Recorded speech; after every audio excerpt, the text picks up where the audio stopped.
There's nothing quite as majestic as being out rolling around on the boat and having a group of dolphins or some type of wildlife come up to the boat and just start kind of interacting and playing and rolling along with you on the boat until you realize, well, that wildlife is not quite what you think it is. Obviously, this is not a dolphin here, and this is something a little more dangerous and something a little more unusual to see rolling with the boat. Welcome back, guys. It is your boy Broncos Guru, and it's this week's episode of Boneheaded Boaters of the Week.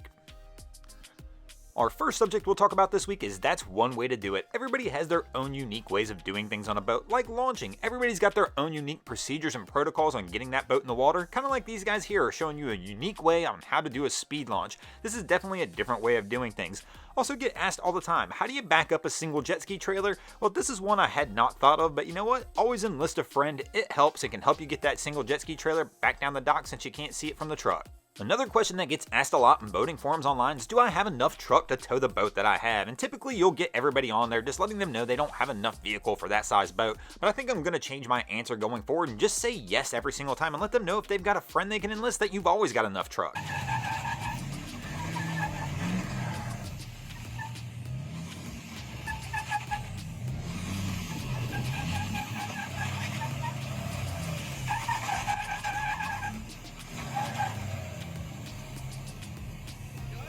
Sure, this boat might be over the weight limit for one of these trucks, but when you put these two trucks together, it looks like they can get the job done, even though I would still probably bet this boat's weight limit is actually over both these truck combined capacities, but you know what? They still get the job done.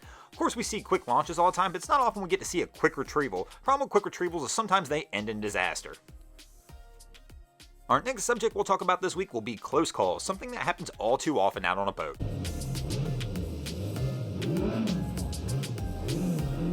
Out boating by yourself is always a good time, but when you get friends enlisted with other boats involved, it always turns into a much better time. The problem is when you do this, testosterone sometimes can get in the way. People will get out there and start doing things they might not normally do on a boat if it was just them out there enjoying their day with their family on the water, kind of like we're going to see here. These guys are out toying around, playing with each other, bouncing across the wakes, and overall just out on the water having a good time doing some boating shenanigans, but this does not always end well.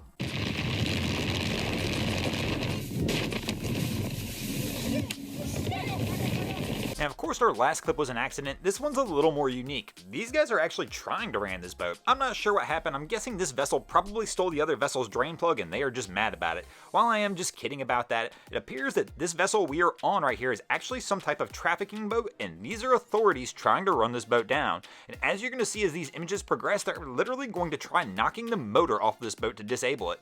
Something that still confuses me here though, who in the world on a trafficking vessel actually records this? I mean, I can't imagine any reason why in the world, if I was doing something that was not legal, that I would try and record this event happening to have actual proof of it going on later. The authorities' vessel did lightly clip the boat here, but still hasn't gotten the job done yet, but it's just pretty insane to watch this going on at high speed out on the water as these guys are really trying to disable this vessel. I don't know where these guys think they're going though. There's no boat on the water that's faster than a radio that's sitting on the vessel that's chasing them. By now there's got to be multiple authorities en route to try and stop this, and I can't imagine they're really getting away from this boat anywhere either.